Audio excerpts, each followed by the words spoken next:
Amigos, el pasado 24 y 25 de marzo se llevó a cabo en Santo Domingo, República Dominicana, la 28ª Cumbre Iberoamericana que reunió a líderes de 22 países bajo el lema Juntos por una Iberoamérica justa y sostenible. ¿Qué dejó el evento? ¿Por qué la migración fue un tema transversal? Cada uno puede tener la suposición, la idea. Vamos a conocer qué piensa al respecto nuestro primer invitado de hoy, Francisco González, internacionalista, especialista en sistemas de integración regional. Francisco, gracias por atender nuestra invitación. Bienvenido. Hola, buen día, Yoliti. Gracias por la invitación, ustedes y producción de Unión Radio. Bueno, Francisco, primero, ¿qué destacarías tú de este ejercicio de intento de integración? Y lo que yo destacaba en el preámbulo sobre el tema específico de la migración que cobró tanta importancia en el intercambio. Bueno, este es el encuentro 28, sí, la 28ª Cumbre Iberoamericana de Jefas y Jefas de Estados de Gobierno. Esta cumbre, pues, que tiene aproximadamente 30 años y que allí se lleva a cabo por más de 14 veces, pues, en cada uno de los países que la conforman, está integrada por países de América del Sur, en este caso los países que de alguna manera pertenecen a lo que sería la CELAC o lo que fuera UNASUR, en conjunto con países de la Unión Europea, por eso es iberoamericana, ¿no? Correcto. En este caso España y Portugal. Es un mecanismo de bisagra, pues un mecanismo de integración de un sector de Europa, bueno, que está ligado con América Latina históricamente por más de 500 años, en este caso Portugal y España, y América Latina, pero también incluye otros sectores de países de habla hispana, ¿no? Y habla portuguesa, pues, que también fueron colonias, pues, en antaño, pues, en la época de la colonia, ¿sí? Fíjate, al final, más allá de la foto grupal de rigor que suele hacerse en estas cumbres, para ti, ¿qué dejó esta realizada hace poco en Santo Domingo? Mira, tocabas el tema de la discusión de la migración, justamente en medio de todo lo que estamos viviendo, ¿no? La situación que pasó en México, lo que está pasando, pues, en Centroamérica, lo que ha pasado también con estos migrantes que van también, no solamente de Venezuela, sino de América Latina, y que, bueno, sí, que buscan como objetivo y mejor vida económica irse a Estados Unidos, ¿no? Y toda esta situación, yo creo, y lo decíamos en otros espacios, tiene que ver con el poco debate quizás que hay, quizás el seco con respecto a un tema tan delicado como el tema de las migraciones, ¿no? Francisco, disculpa que te interrumpa abruptamente, pero es que mientras oigo tu análisis, pienso también, no solo en el hecho migratorio consumado, sino las condiciones de adversidad en las que colocan a ciertos países. Por ejemplo, uno ahorita necesita visa para entrar a República Dominicana, por ponerte un ejemplo. No, es claro. decir, aunque yo no decida irme de Venezuela, entonces me están pidiendo visa y me están complicando la vida para salir y devolverme, si esa fuera mi voluntad y mi posibilidad. Es decir, que el alcance de esto es verdaderamente gigantesco. Disculpa la interrupción, Francisco. No te preocupes. Y también en América Latina, pues hace unos años, muy pocos años, tú solamente con tu pasaporte, por ejemplo, venezolano, solamente con tu pasaporte podías ir a México o podías ir al Perú sin visa. Entonces, no solamente se trata del tema migratorio en términos de las personas que tienen carencias económicas, que eso es lo común, eso es lo que ocurre comúnmente, sino también estamos hablando en términos migratorios de personas que están buscando, no sé, por trabajo, ya sea por estudios, que tengan que irse del país. En el caso mío particular, yo hace unos años también de alguna manera fui migrante porque estudié en Argentina, pero eso tenía que ver con tema de estudios, por ejemplo. O si vas a Chile, pues uno viajaba a Chile o viajabas al Perú sin ningún tipo de, solamente con tu visado. Entonces, ¿qué pasa? Yo creo que en términos de eso hemos retrocedido como región, pues hemos retrocedido porque incluso en aquella época se hablaba cuando estaba la UNASUR, por ejemplo, nosotros hacíamos discusiones con distintas universidades. Me acuerdo que se organizó un modelo UNASUR, incluso parecido al de la ONU, ¿no?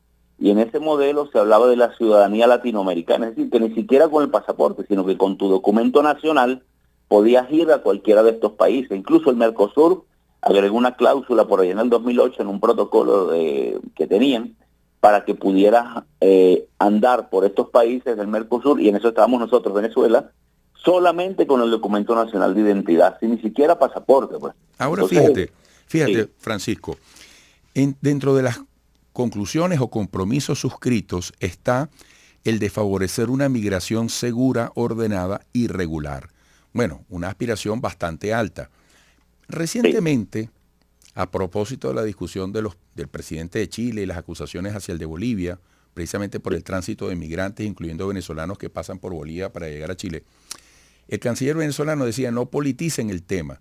Y vino también a la discusión el hecho de la cantidad de dinero que reciben los países receptores para sobrellevar el peso de la migración que llega a su territorio.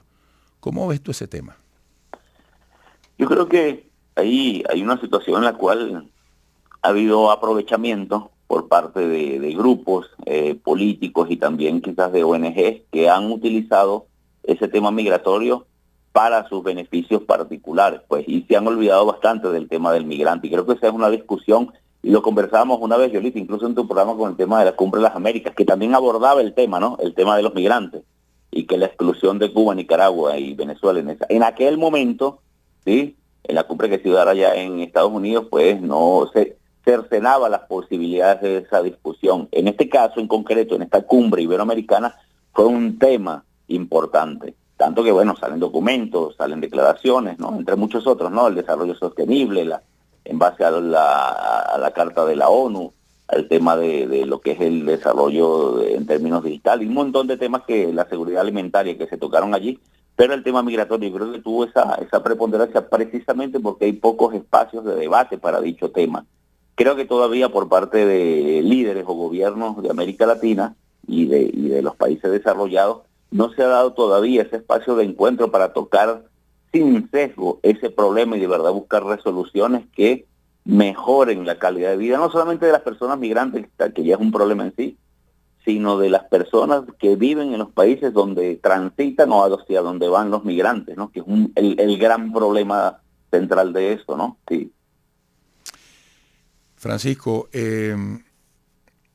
al final, ¿cuál crees tú siempre se ha dicho que la solución a este problema es progresiva y que está directamente vinculada a la situación interna, a la mejoría de las variables económicas, políticas, sociales de los países de donde parten o de los países originarios de donde parten los migrantes?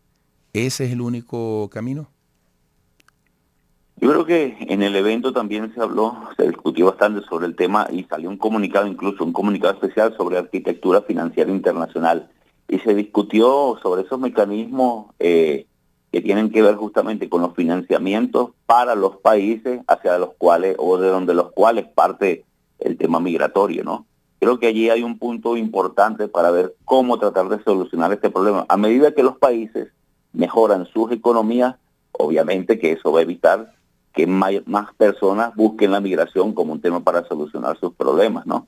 Y en ese sentido creo que por allí México y Estados Unidos, que han tenido de alguna manera una relación, digamos, más consona con estos problemas, tanto en la época de Trump, ojo, me refiero a AMLO, en la época de Trump y ahora con Biden, y por allí pueden entablar ese tipo de discusiones, pero creo que todavía hacia Centroamérica y hacia América del Sur, lo cual nos incluye a nosotros, no ha ocurrido, sino creo que en este espacio precisamente, la cumbre iberoamericana, y en eso, bueno, estaba el rey de España, estaba Pedro Sánchez allí, y creo que por allí pueden tratar de canalizar ese tipo de fondos para tratar de resolver estos problemas, ¿no? Problemas estructurales, pues no solamente se trata de las diferencias o las asimetrías en términos de países del centro y las periferias, sino también de las asimetrías en los países en sí mismos, ¿no? Por ejemplo, no es igual el tema de las capitales de los países en América del Sur que el tema de la gente que vive en provincia. Y eso implica muchas migraciones internas en los países, como ha pasado en Venezuela por oleadas, ¿no? Correcto. Y después las migraciones hacia el exterior, ¿no? Entonces en eso yo creo que esas discusiones de las asimetrías también se tocaron allí en esta cumbre. Y creo que fue lo positivo, ¿no? Se dejaron muchos acuerdos, la misma carta de Santo Domingo, que allí se pauta todo lo que allí se acordó por parte de los distintos líderes que participaron, Sin embargo, son problemas estructurales que no se van a solucionar con una sola cumbre, ¿no? Sino que tienen que haber más voluntades por parte de estos liderazgos para poder solucionar los problemas económicos de las personas en la región, ¿no? Y creo que se centraron en eso también, de las personas, más que de estructuras y cosas etéreas, ¿no? Sí. Francisco, amigos, estamos escuchando a Francisco González, internacionalista, especialista en sistemas de integración regional. Se firmaron 16 comunicados especiales con propuestas en el ámbito económico, social, de energías sostenibles y también para la recuperación del sector turístico. Por supuesto, tú ves estos temas y dices, wow, aplausos de pie. Pero yo te pregunto, en 18 años hay tiempo suficiente para evaluar hasta qué punto los compromisos y los acuerdos dan algún tipo de resultado. ¿Se le ve el queso a la arepa, como decimos los venezolanos, a esta cumbre en el tiempo? Yo creo que por lo menos tuvieron la voluntad de sentarse a hablar de estos dilemas, pues, porque, como vuelvo y te repito, y quizás en eso vamos a hacer algo incisivo, ¿no? No hay todavía un espacio, quizás en la CELAC se ha tocado así, pero muy por encima este tipo de cuestiones tan complicadas, ¿no? Pero todavía no hay un espacio así, quizás de debate y acuerdos para tratar estos temas tan delicados en la región. De hecho, allí Alberto Fernández lo tocaba un poco, ¿no? Ir al tema en conjunción con la CELAC, que es un mecanismo de integración, ahora sí, de toda la región, que va desde México hasta la Patagonia, ¿no? Hasta Argentina. Entonces yo creo que ya el hecho de que allí se tocara más abiertamente esa temática tan complicada, yo creo que va a dar pie a que se pueda buscar otros espacios, otros foros regionales en los cuales se debata, pues.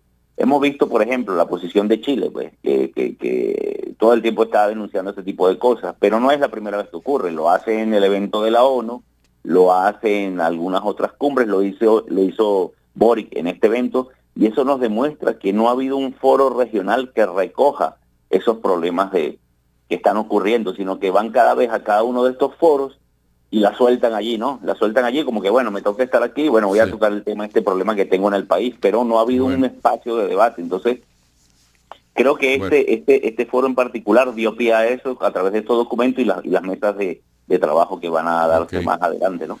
Francisco, como siempre, agradecidos. Hasta pronto. Sí, muchas gracias. Gracias por la invitación. Está bien. Francisco González, internacionalista, especialista en sistemas de integración regional.